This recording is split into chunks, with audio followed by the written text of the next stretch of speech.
Great. Hello, everybody. It's 1 o'clock. This is our very first Lunch and Learn, Faith and Works for Catholic Professionals. We're very happy to have you here. I'm Andreas. I work with many of my colleagues here from the Sioka Center, and we'll explain a little bit after the presentation today as well.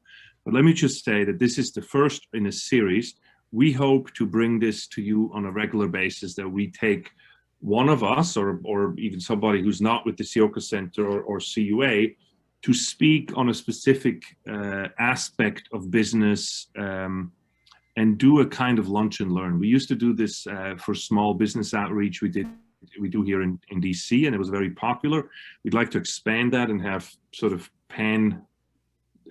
across the country, have people participate in this and just learn, get to know each other. We'd like to have a pattern of a half an hour of a presentation and then a half an hour of Q&A where we can ask the speakers questions, maybe also based specifically on the kind of company we have or the situation we're facing.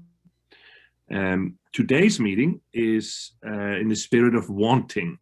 Our colleague Luke Burgess is going to release a book later this year called Wanting, and it deals with mimetic desire. He'll explain a little bit more.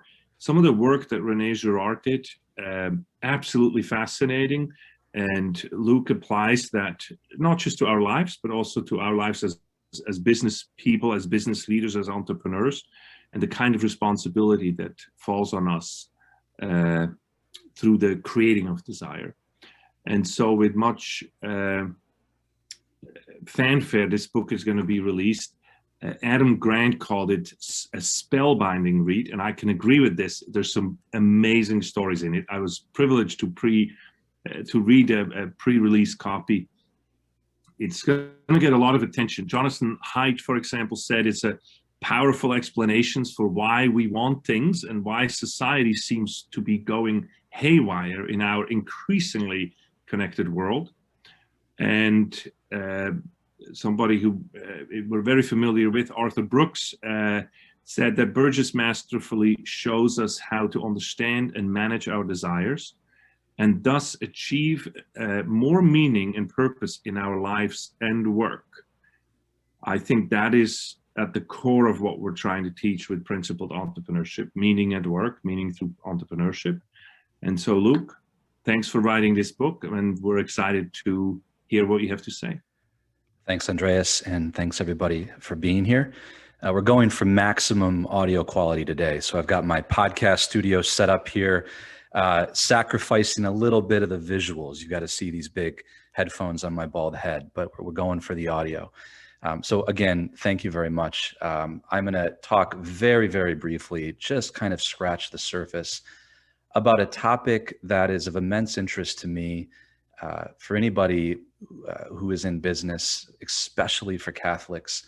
And the topic is simply desire. Desire, the root of the spiritual life, and the root of really all business.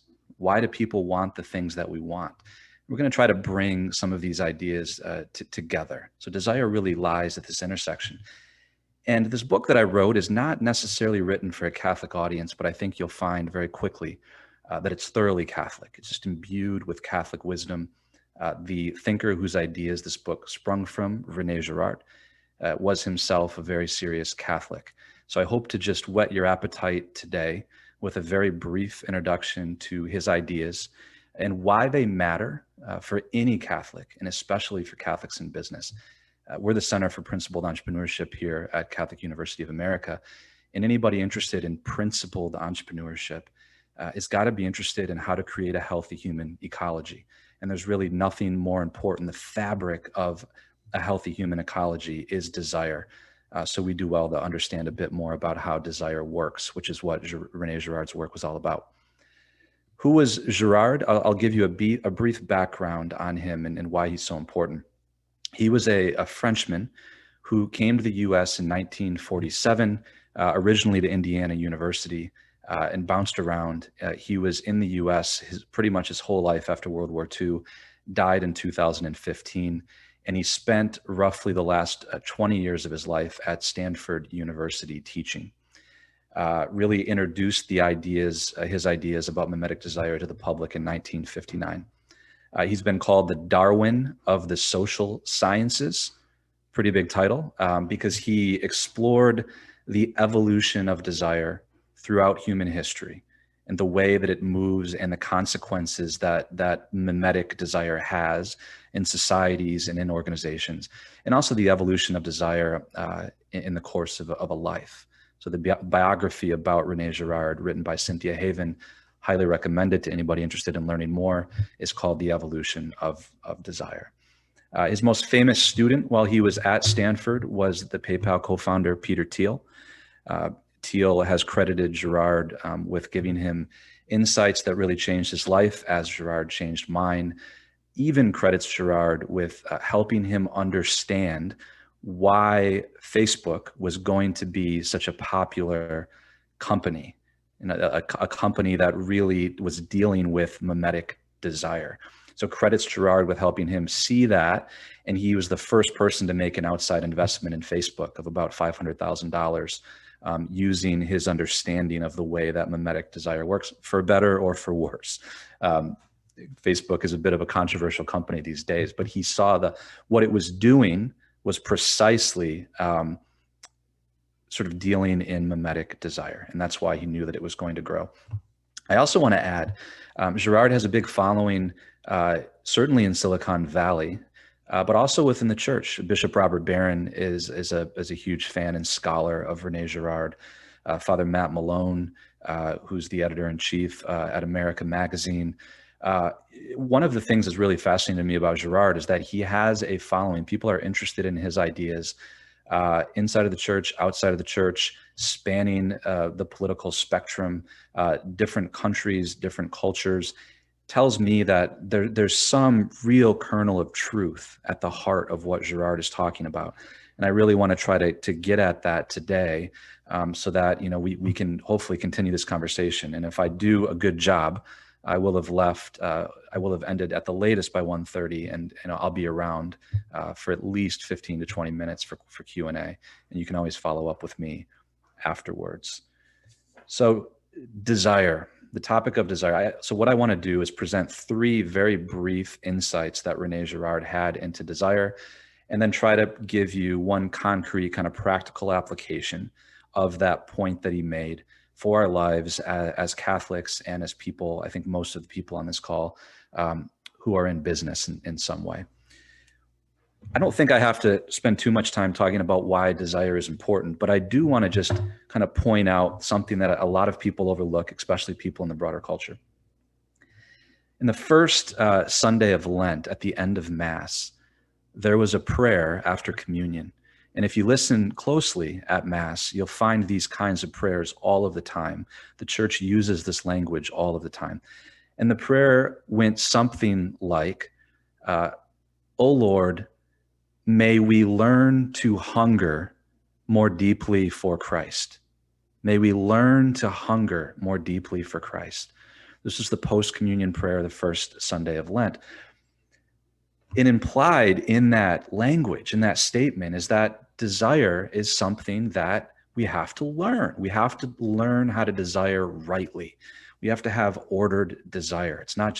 We're not just born knowing what to want. And we all know that some things are more worth wanting than others. Part of life is this process of refining our desires. And in our role as leaders, as Catholics, we play a role in shaping the desires of others. Every parent clearly knows that, right? We influence what our children think is worth wanting, and so does our society. So desire is something that has to be formed. And so I'm going to throw a wrench in the understanding of desire that many people have. And Girard's fundamental insight is that desire is not totally autonomous and independent. In other words, we don't have this sort of secret desire chamber in our hearts where we can sort of manufacture our wanting ex nihilo, just sort of decide to start wanting something, and we're the sole determinants of our desire and our degree of desire for that thing.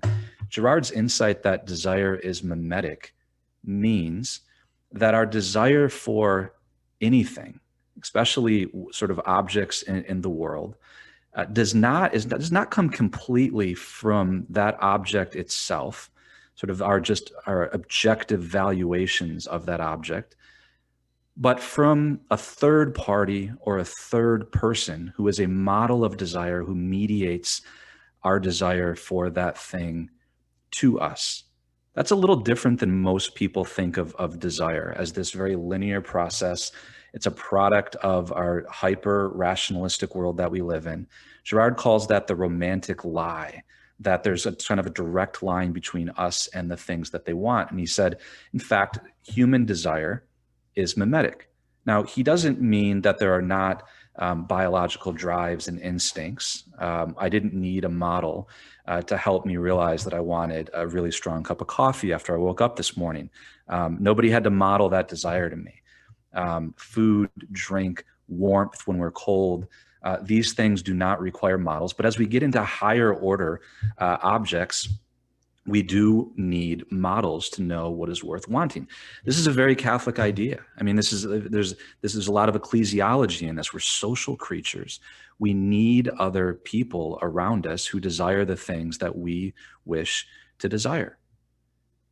So if you don't have anybody in your life, for instance, that desires deep holiness, it's not easy to desire holiness unless you have one of those people into your life. And that's, one of the reasons why one of the best things that I ever did was join a men's group with people that deeply desired holiness, because that desire, barring special graces, and those things can certainly happen, in our day-to-day lives, so much of our desire is mediated by other people. And it takes a degree of humility to recognize that and to know how important it is that we have those models of desire in our life. The ideas that people form, heavily mediated by models. Why do so many people in our country not desire, they desire a completely different form of the economy, for instance? And sometimes I wonder, sort of an anti-capitalistic stance, sometimes I wonder if it's because they lack the right models, right? They're looking for people who embody kind of what they want, and what is true and good and beautiful. And they're increasingly finding those models of desire harder to find. And they're seeking them elsewhere. They're looking for new models. So, part of our important work here at the Sioka Center is to try to provide some of those models. It's not only enough to teach and to talk about it, but they're desperately seeking the models.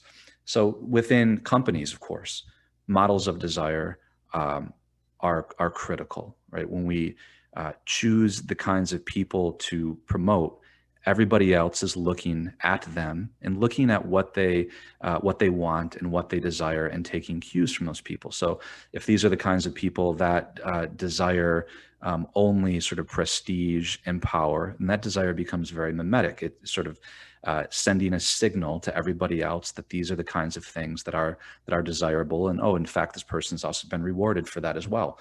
So, making sure we understand who are the people truly modeling desires in our homes, in our families, in our parish, and in our companies is critical. And the people that are the real models of desire very often does not match up with what the actual hierarchy looks like from an external standpoint. Right? Understanding who are the real people that other people are looking to model those desires is critical. The second, I'm going to move on from there just to try to stay on track. This is normally about an hour-long talk that I'm trying to condense into about 20 minutes here.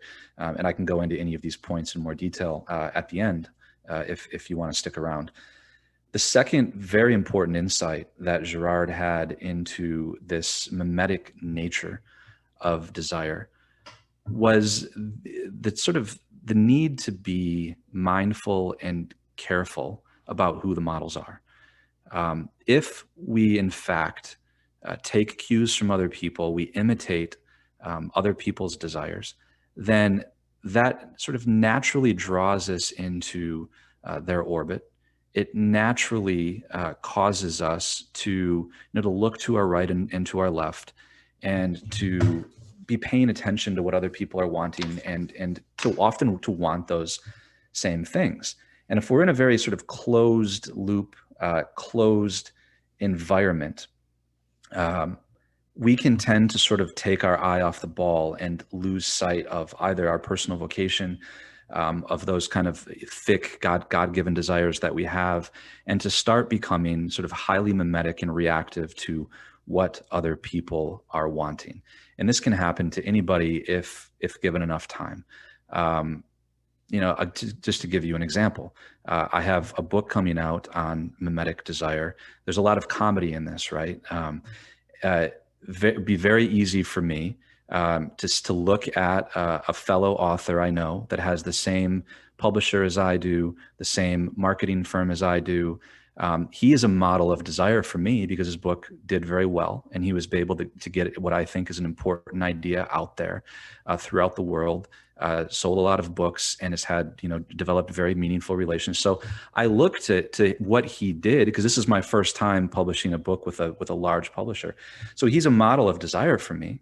I'm imitating a lot of the things that he did. Whatever he tells me to do, I'm basically doing. But at the same time, that can very easily turn into an unhealthy kind of, obsession is too strong of a word, but oftentimes it is, but an unhealthy fixation on whatever it was that he wanted to do or what he did. So, before I know it, it's like, oh, well, he published an op-ed in this particular source, but I didn't. And it's very easy to lose sight of my particular kind of mission and calling, which is very, very different than his. His book was totally different, a business book.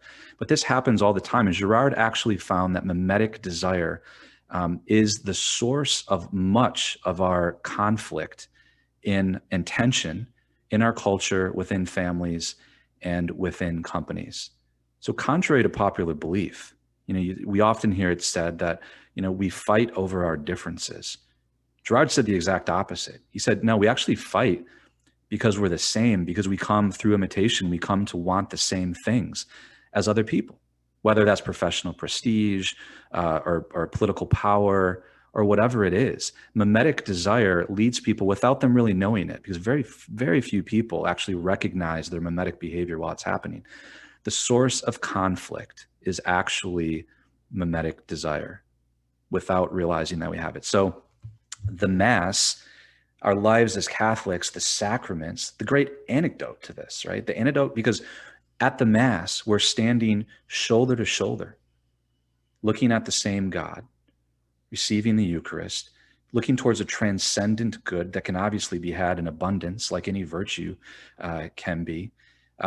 And so we have our desire has a transcendent outlet, and we're not turned inward on each other. Now, as we all know, that can certainly happen. Within the church, we can be turned inward, only looking at one another. But that's why the liturgy is so beautiful. We stand shoulder to shoulder, knee to knee, looking out at a transcendent good. And probably the most complex, sophisticated part of Girard's theory, which I won't get into too much on this call, but I do want to let you know how deeply theological it is. I think there's a lot of practical applications, but it's also deeply theological. Girard recognized that mimetic desire, when it exists in a closed system, when you have everybody turned inwards on themselves with no transcendent good, no transcendent object of desire, it typically leads to sort of everybody imitating everybody else, everybody reacting to everybody else, and kind of a Hobbesian war of all against all, if you take that far enough. Because desires, because they're mimetic, they're contagious. We don't want alone. There's always somebody looking at us, paying attention to what we want, especially if they admire us or respect us or view us as a peer. We care deeply what other people want. And in this closed system, when conflict and rivalry breaks out, it's highly contagious. It can spread to the whole group. And Girard found that throughout human history, the way that human beings have typically solved that problem, especially before Christianity, still happens today though, the way that human beings sort of got themselves out of this mess, which, you know, would eventually kind of just end in their mutual destruction if there was not some mechanism through which to diffuse this kind of tension. The way that they traditionally saved themselves was through what Girard calls the scapegoat mechanism. So they're all imitating each other. There is no sort of, there's nobody on the outside. There's nothing to get to break them out of this loop. So they typically sort of chose, usually at random, somebody who stood out in some way. And instead of imitating each other in this mutual conflict and aggression turned inwards, they began imitating one another in their accusation of one person. So in a way, all of their sort of desires converged mimetically on one person or one thing that they believed was the cause of their problems, and convinced themselves that this person was the cause of their problems, and either expelled or killed. They rid themselves of the scapegoat. And then what happens? Well, that act through which they actually united in their sort of shared accusation and aggression towards this person, if you think about it, it actually unites them. It's a source of unification for them. That's what the scapegoat does for a brief period of time. And when the scapegoat is expelled, they have this illusory sense that they've suddenly been united by some kind of mystical outside force that brought them together. And they achieve this kind of sense of false transcendence through the violence that they have done to the scapegoat. And that's why throughout history, scapegoats are very often deified or worshipped as the source of peace. So that the same scapegoat that was demonized is later, much later, actually worshipped as the source of peace. So he studied throughout history, right? Look at the Egyptians with the pyramids, with kings buried underneath them.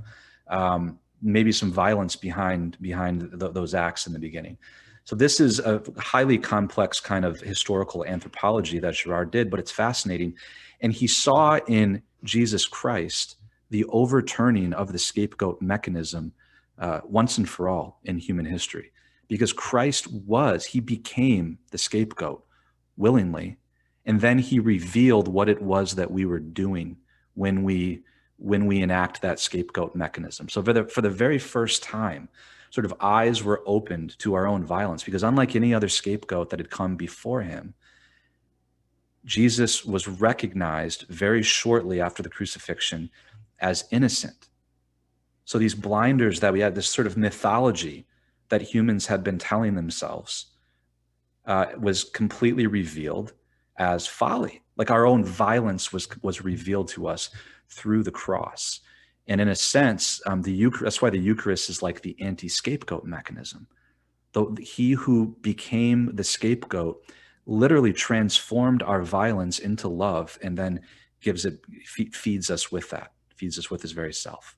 So that the Eucharist in one sense is the anti-scapegoat mechanism.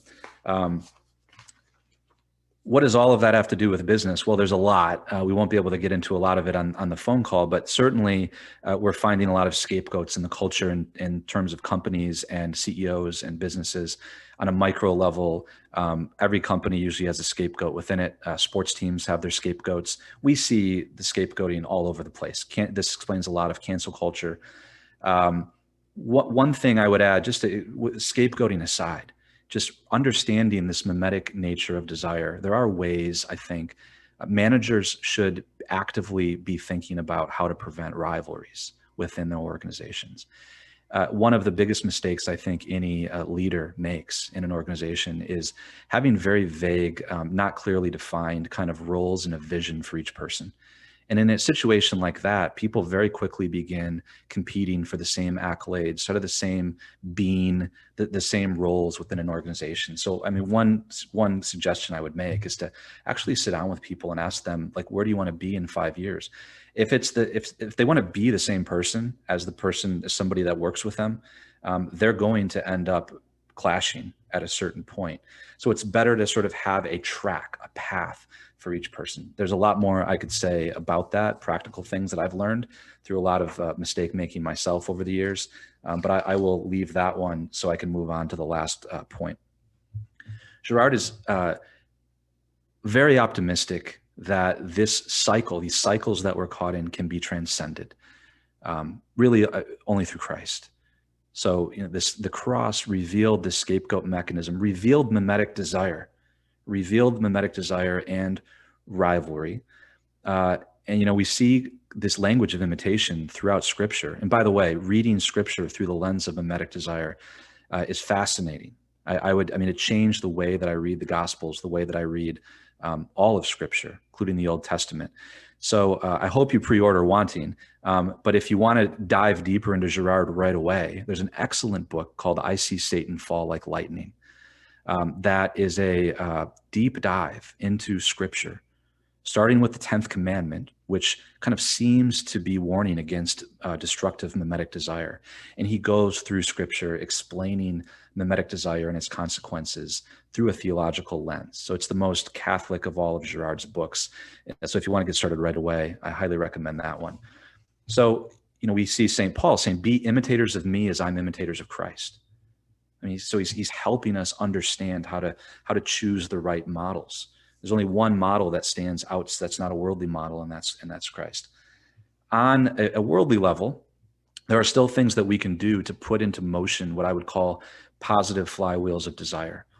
Things that we can do to escape like kind of the closed systems, the closed paradigms that we're so often entrapped in, that lead to negative flywheels, sort of destructive flywheels. And when I say flywheel, I mean, one thing kind of naturally leads to another thing.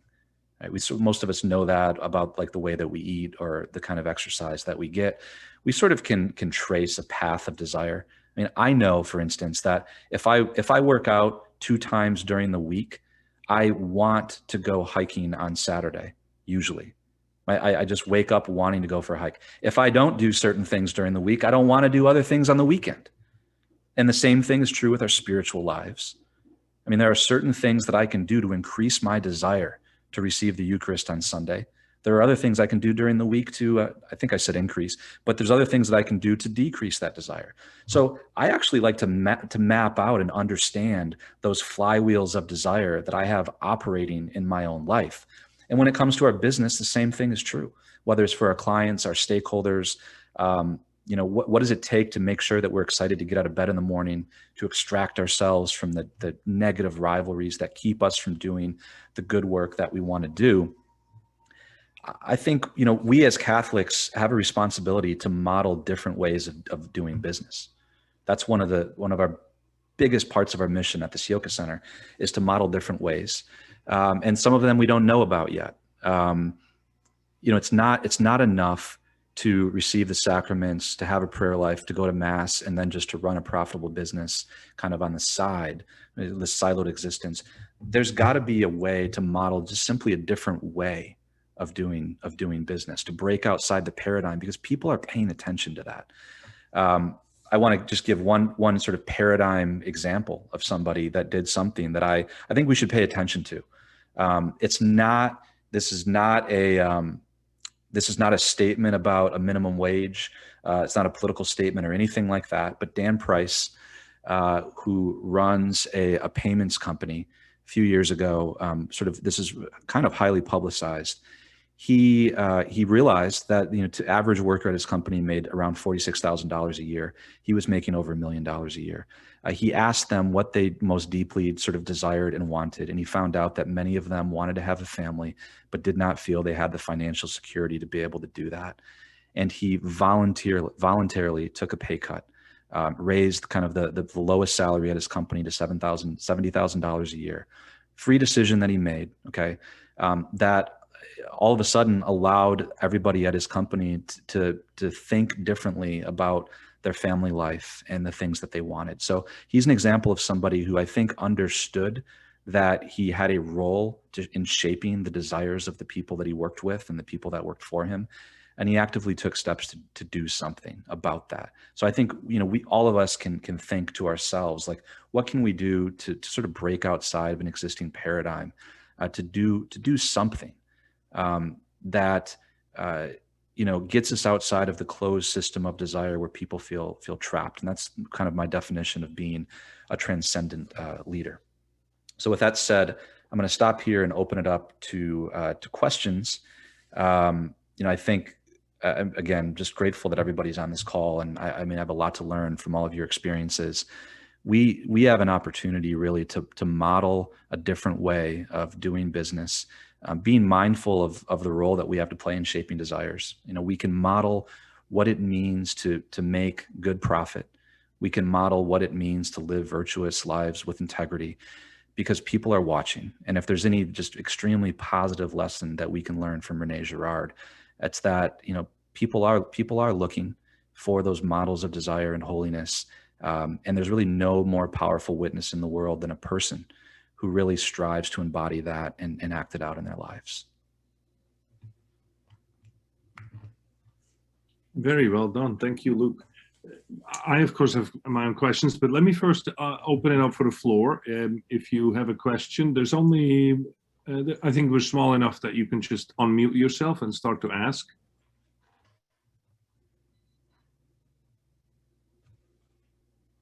I actually have a quick question just about, what Professor Burgess was saying about these rivalries, and a lot of the emphasis has been on that these are kind of negative things that, people you said in your blog, Freshmanistan, who are at the same sort of level, compete against each other, and that's a negative thing. But can't this also be positive? I've seen examples of people on teams or in their work who are able to take advantage of this almost mimetic rivalry to push themselves and to grow in a way that doesn't become toxic or really harmful to the group as a whole. What is that difference between a healthy mimetic rivalry and an unhealthy one? Yeah, it's a great question, John. I think it's developing a certain level of awareness and maturity where you can enter into non-rivalrous relationships. And even healthy relationships can become rivalrous. I've talked to a very well-known psychologist who's familiar with Girard's work, and he thinks that many of the problems between husbands and wives actually stem from them being in a mimetic rivalry with each other, like literally viewing each other as rivals. Like one can't be up unless the other one's down. And I actually view the other as like out to get them all of the time. And in his view, that's a form of mimetic rivalry. So there's certainly ways to engage in healthy competition. St. Francis and St. Clare, from what I understand, sort of competed to sort of, outlove the other in a certain sense. Might be a better way to put that. But, there's great saints throughout history that have had those kinds of friendships. In the business world, I've had plenty of those healthy competitive rivalries myself.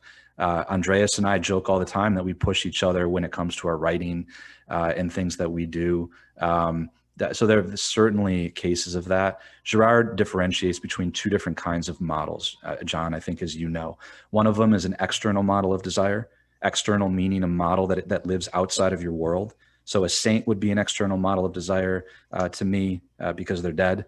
An external model would be somebody I don't have the possibility of coming into contact with. We typically think of them as role models. Internal models of desire or mediators of desire are the people that are inside of our world, maybe the people that we work with, our classmates, our peers. He just says that those are the ones that we have to just be a little bit more careful with, because we typically call the first kind role models. We almost never call the second kind a role model or even a model at all. We typically don't even recognize that we imitate them or even pay attention to what they're doing in any way. So spiritual maturity, there's really no substitute for humility, self-awareness, contrition, empathy, which saves us from some of those more mimetic kind of behaviors that are quite frankly easy for anybody to slide into if given enough time. Very cool. Other questions?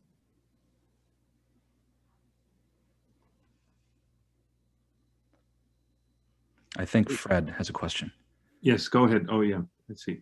Go ahead, Fred. Yes, hi.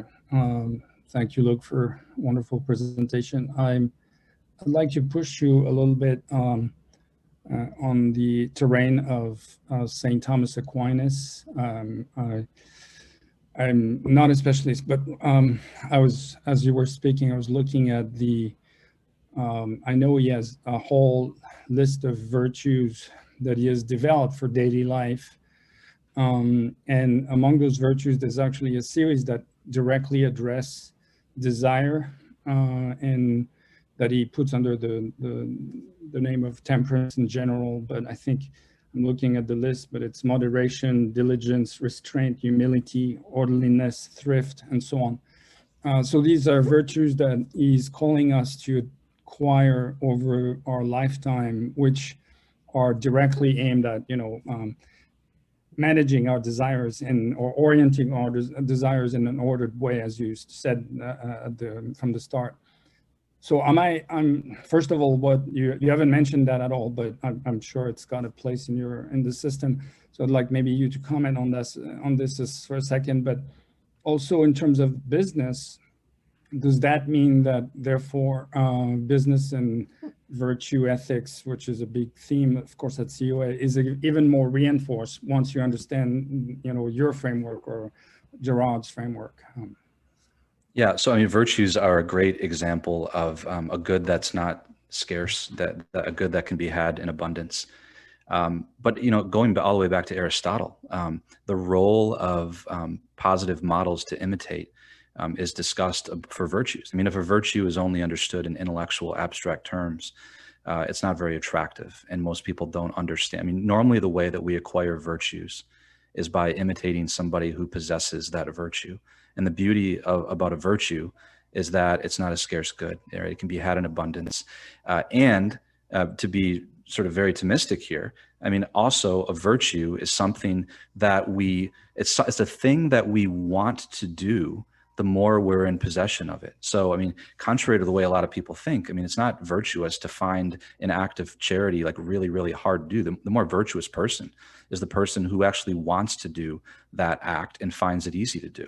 So there's this positive sort of flywheel effect, very much related to any virtue. And Fred, I think you were kind of, I'm reading between the lines, but I think you were hinting at kind of objective values that we all sort of recognize and mimetic values, so to speak. In economics, we don't want to go down this rabbit hole on this call, but we know that values are subjective. And if Girard is right, and people value things through this process of mimesis, then I would think that there's some form of there's mimetic value baked into our subjective value, and that's something that I don't think that behavioral economists have explored a whole lot. But when we look at the stock market, in recent days, I mean, there seems to be some mimesis going on there. But none of that is to say that there's also not objective values. It just means that we often sort of come to them through a mimetic process. And I don't think that sort of one view is incompatible with the other, or that, Girard is incompatible with Thomas Aquinas. I'm a Thomist, really. But I also think that Girard has just offered sort of an additional layer, an additional insight, which is really more anthropological into how humans behave and how we come to understand these values. Look, I think it's interesting how you're talking about that. And to a large extent, this, of course, had to do the way we just spoke about it with us persons as being the ones who practice mimetics. I think it's interesting that you just pointed out that virtue has no decreasing marginal utility. It actually has an increasing marginal utility. The more you have, the more you want it. And since in business, like you alluded to Facebook and so on, what I'm not quite getting at in how you're seeing it and how you're talking about is somebody has to be the first domino to flip this over. So let's take Zuckerberg or even Steve Jobs with the design and the combination of utility of this phone. Somebody starts this. So then what was his mimetic desire? Where did that come from? And then how do you create this in business? And what responsibility does that put on you to create desires for others, which is called marketing, right? Yeah. So, I mean, the question is kind of, is it mimetic desire all the way down, right? That's the question that I get a lot, and it's not easy to answer outside of our Catholic faith. It's really hard for me to answer that question, but I can on this call. I mean, the answer is simply theological. I mean, God is love, and that's, you know, was his desire as a creation theology. It's like through which he created the world, through Christ, through everything. We would have no desire unless he first desired us. On an individual level, I mean, I think I would argue that, you know, every child's first desire, you know, usually comes from their mother, their parents, as their first model of desire. And I think there's a debate among Girardians, like the extent to which any desire, I mean, apart from an exceptional grace, is not somehow influenced by other people. I mean, this is just, we're incarnate creatures, we're social creatures. And so at some point, we would not have had that desire unless it was in part mimetic. I don't think that there's 0% sort of, you know, the 0% mimesis is part of it. Maybe it's not 100%. Some Girardians would say that it is. But if in some way that we were not imitating someone else who had come before us, creating value in a sense is creating desires, is generating desires in a way. And I think that this idea of desire being something that's always transcendent, that's always looking for more, that breaks us out of a zero-sum game idea of the economy. The beauty of it is that part of an entrepreneur's role is to create value and to create new desires, rather than just giving people only what they want, which is more of the closed loop, closed zero-sum system. You want this thing, I'll give you this thing.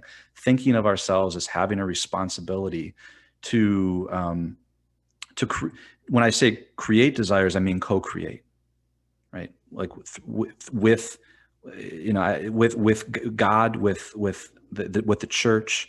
I do believe that every sort of act of creation is an act of co-creation, and that we are free. And we do have freedom to choose who our models are and who we want to imitate.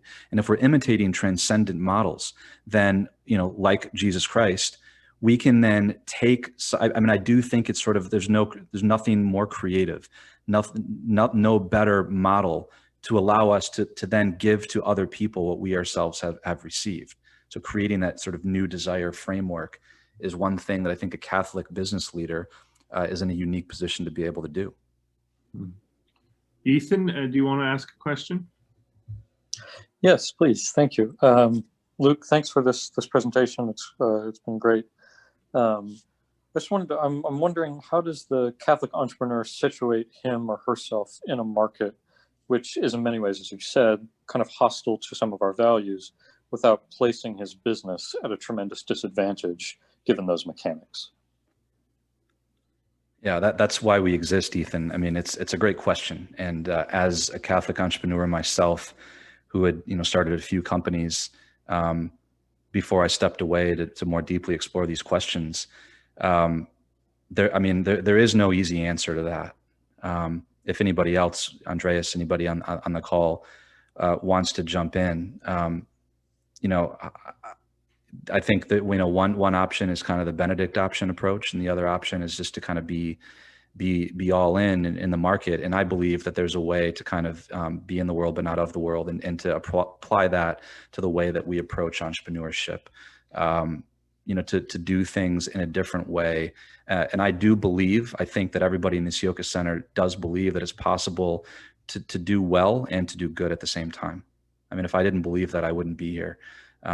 But that doesn't mean that we might not have to make sacrifices. And I think that, we will absolutely have to make sacrifices so that we're not just pulled along with the current, with like the easy route. Yeah. So we do have to make some sacrifices. I think a part of the answer that we're sort of giving out of principled entrepreneurship is, I find a dichotomy of values or profits, or people or profits. I find it a false dichotomy. We also don't make a value of law. Do you want to keep the law, or do you want to make the most profit? We don't find that to be a prohibitive dichotomy where you have to choose one or the other and say, well, if I want to make more profit, I'll break the law. No, we can actually do two things at the same time. We actually can do three things at the same time. Now, the sort of the pure consumerist or pure financial drive to say the highest return on investment at any cost is just on the obvious side a fallacy, because we do not engage in child labor, we don't have slave labor, we don't just put the garbage out the window and things like that. I mean, we're obviously not doing that. And all we're saying is, the more conscious you become of this, where's that line where you say, I will do, I want to do business, but not at this cost. The way we define it is, on the one hand, to create goods that are truly good and to provide services that truly serve. And in order to answer this, we don't give an answer to it of truly and good, because we need a clear, we need a well-formed conscience, each one of us individually, to make that decision. And in a sense, only you can make that decision. On the other hand, we call it also good profit. The profit is an inherent requirement for a business undertaking. We have long debates about this. We can do this at another time. I'm against having nonprofits. I think it's an oxymoron. Like, how could you, unless it's a charity where you're simply just giving things away, I don't understand why you would deploy resources and end up with less afterwards than you started with. It doesn't make any sense to me. The question is what you do with the profit. And the question is, how did you make the profit? And that's what we call good profit, right? And that's, we have all kinds of approaches to this, which I actually hope that this series that we're doing here of faith and work, and that we can have a discussion about this, and that we bring in experts and opinion formers or mimetic first dominoes to help us think through this and to create a debate among us, and to create a platform where we can actually ask each other and explore these kinds of ideas. Absolutely. Christine, welcome. I don't think I've met you yet in person, but welcome, and please ask your question. It actually just kind of builds upon what you beautifully were just discussing, and it's that whole principle of it's a both and. One of the things that, I completely concur with the fact of nonprofit. I've been very intentional about the work that I do, is such that, yes, I do receive compensation, but it's what do I do with that compensation, and how does it, then benefit others? Towards that end, part of what I do is I have a pay what you want model. And statistically, when you look, that actually is statistically, it actually shows that you make more money in the end, because people, it kind of mimetic desire at work. People desire to give more than, you might necessarily charge them. But it's the question, I guess, was mine about, how do you see mimetic desire in part of the conversation, especially with entrepreneurs, and helping people be able to see what is good, true, and beautiful around us, particularly for business practices, and being able to encourage others to then do the same. So I'll just use a very small illustration. So social media, huge, okay? There are models out there in which social media is used in a very personal way through direct messaging and through social selling is the term that's being used now, in which it's to be able to develop that relationship, to develop one-on-one in order to invite them into deeper relationship, which is what we're all about. So I guess my question is, about how do you see mimetic desire being able to help us with that conversation, to help people be able to go, hey, this is good, this is true, this is beautiful, this is in alignment with our well-formed conscience, and therefore we shouldn't hesitate to use this and put it at the service of what we know is to be the greater good. So how do you see that playing into conversations with thought leaders, et cetera? I have a core belief that, there's certainly no top-down solution to mimetic mimesis in the economy or in politics or anything like that. And that there's a lack of introspection, especially among entrepreneurs and people in business, a lack of self-awareness. And that's, one of the things, we need models of entrepreneurs and CEOs, people that model sort of a different way of being. Right? I was profoundly affected when I met for the very first time as a 28-year-old entrepreneur in Las Vegas. I met a very, very successful CEO of a company who asked me to meet with him and invited me to go to daily mass with him. And then sort of, I saw he lived his life at a different pace, and he destroyed this idea that like, the more successful you are, like the more things you have to be doing at all times and the busier you have to be, and he sort of taught me that, God can kind of multiply your time a little bit. So that was just I needed to see that. And it sort of started me on the journey of introspection to just become more aware of some of the mimetic things that had been driving me, certainly almost completely driving me up to that point. And practically everything that I did, from going to work on Wall Street to starting my first 2 companies, was driven by this very much by mimetic desire. So that's one of the things, the ways that we're different at the Bush School. I mean, Andreas and I and Rebecca and Jay, so 4 of us on this call, Elite at 5, John, teach a class called the Vocation of Business for all our incoming freshmen. And some of them are surprised by how much of the class is just about like building awareness of what's going on inside of them, like what's actually just self-discovery and self-awareness. I went to a good business undergrad school, and I never had any of that, none of that.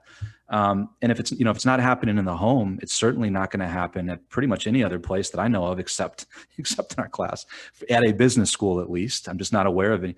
So, that's really, I think we need models of those kinds of leaders, Catholic leaders that can model that level of self-awareness to other people.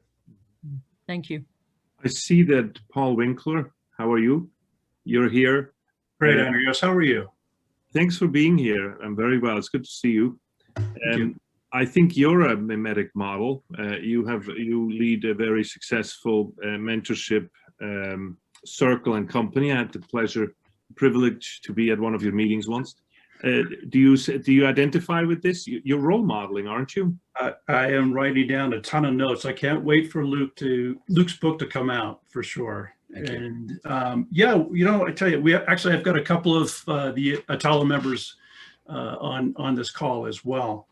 But boy, it all resonates really, really well. The whole concept of be careful, I think Luke said, of who your models are. And unfortunately, the hunger for desire, I wrote down, it kind of splits. We have that temporal desire, and that tends to, not always, but lead to disordered desires. And then we have the spiritual desires, and that always typically should lead to a more ordered desire in our lives. I thought that was interesting. And the fact that we need to be models, we need to find models. We typically, the antithesis of what we're looking for is what we see in the news and what we praise and what we admire.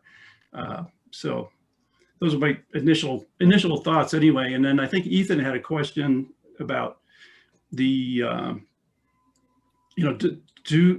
does our Catholic faith or Catholic social teaching, which is the model that I use in the peer-to-peer advisory program and coaching, does it hinder us? And up on my bookshelf, I got one back here, and up here, what we see in secular society now, conscious business, conscious capitalism, the B Corp programs that are going on, great programs, but when it comes down to the why, our boss is God.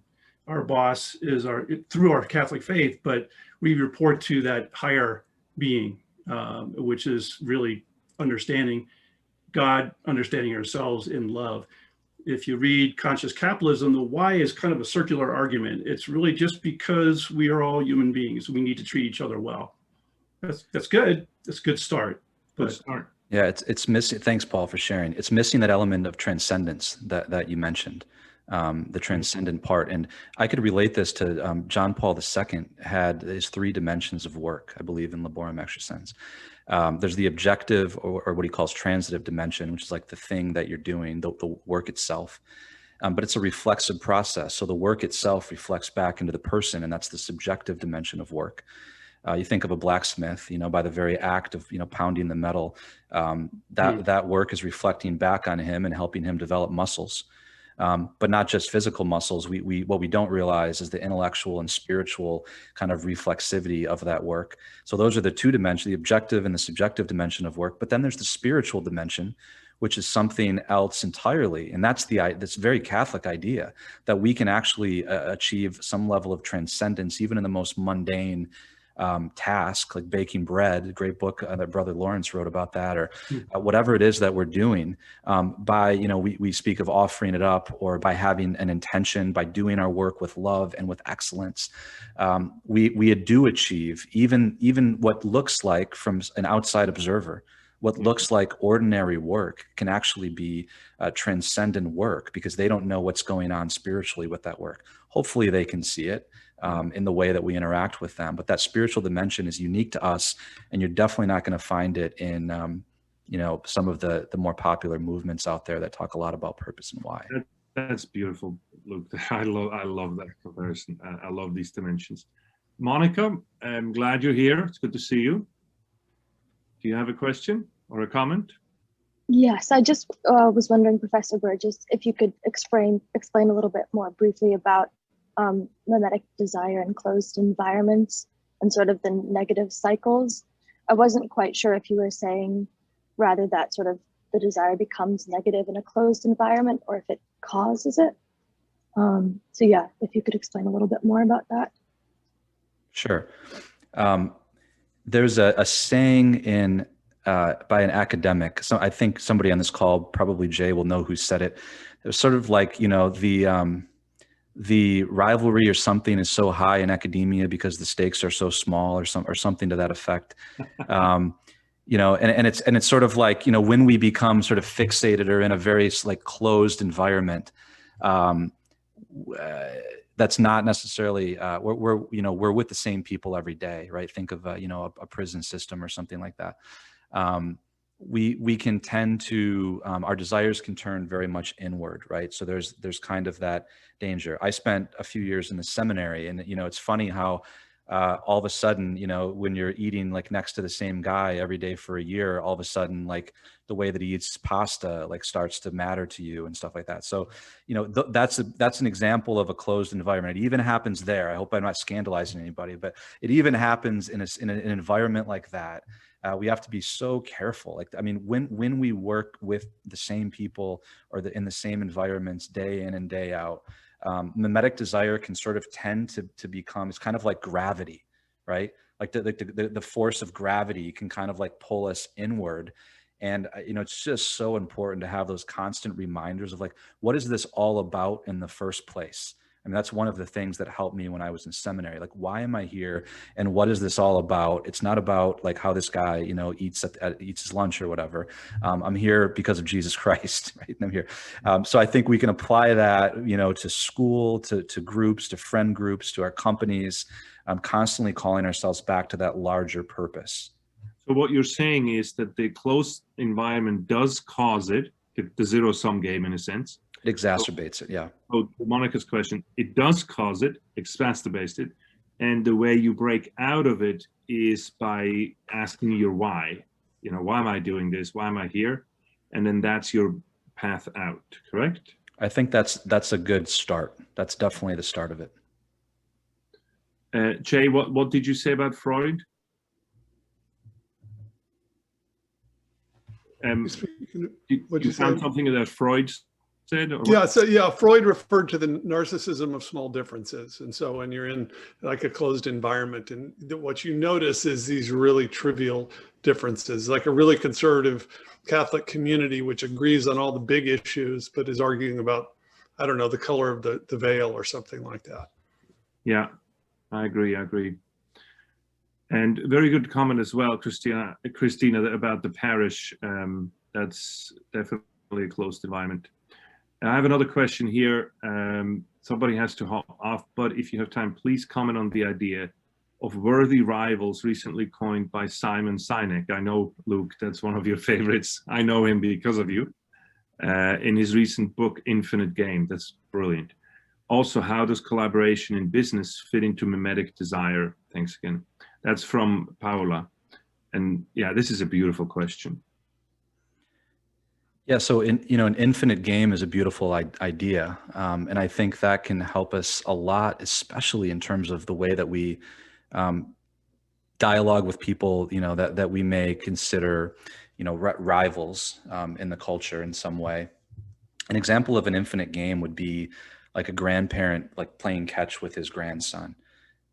There's just kind of like, it's just the volley. They're enjoying. There's no, like, none of them is going to win. I actually haven't read Simon Sinek's book. I'm just going off some background knowledge that I have of that general concept. Somebody wrote a book before Sinek, and I can't recall the name of the person who wrote it. But that didn't, I don't think Sinek coined that phrase. It came from somebody else. Yeah.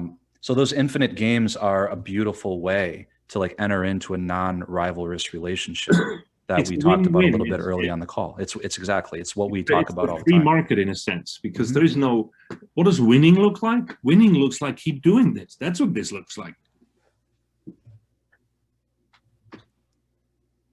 Yeah, I mean, in the game of catch, I mean, if one person's having fun and the other person's not having fun, then like, what the heck are you still playing catch for? I mean, that's the idea is completely about the win-win. It's not one person against the other person. Matt, we haven't heard from you yet. Hi, welcome. And what do you think? Well, thanks. Sort of also getting to this business and marketing standpoint, it almost seems like the scapegoat, like the tendency to do that, is almost a race to the bottom when you're trying to win over somebody else's approval. So, I think Gerard says with the Greek tragedies, if we could all hate with one eye, that would unite us, right? How do we, so in like a team standpoint, it can be easy to scapegoat the other team and say, well, at least we're not as bad as those guys. Or you can even get into these subtle ways where you scapegoat your competition to say, I can't believe anybody would go with them. They're so terrible. And if we can all sort of unite in this, then, but I've even seen people scapegoat their own customers. Like, how could they ever be so stupid to go? Happens all the time. Happens all the time. How, in a practical sense, do we avoid that temptation to race to the bottom, to make a quick, sort of friendship and try to win some over on a very superficial level through scapegoating someone else? What do you think that looks like in this sort of marketing or even market context? Yeah, I mean, to Scott, I mean, luckily we have the sacrament of confession, which, I mean, I think is probably the most important thing. It's being able to look and accuse ourselves first rather than that knee-jerk reaction. It's very difficult when I'm mentoring an entrepreneur who's had a problem or a company blow up or something like that. Like, usually he or she like is not in control of like almost any of these of the larger sort of forces that happen, but they are in control of themselves and what they do. And it's so hard sometimes to get them to come back to like, well, what can I do, or what could I have done differently in this situation? That's not easy, because our sort of reaction is to blame someone or something else, or the system, or capitalism itself, or whatever, right? It's so hard to have that level of self-awareness. And I mean, I think it's difficult to have it alone.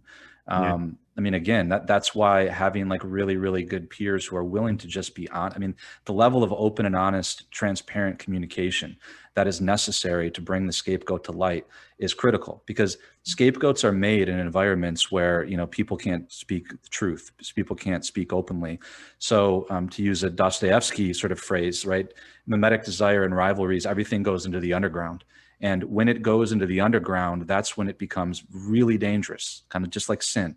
It goes into the darkness, and that's where scapegoats are made. So I think that having a system where radical transparency and honesty is like rewarded. So speaking about a company right now, it absolutely has to be rewarded, and it can never be punished. I mean, people have got to feel sort of secure to be able to speak openly, because not in an environment like that, sooner or later, something's going to give, and it probably creep up and surprise you, because it's been underground the whole time.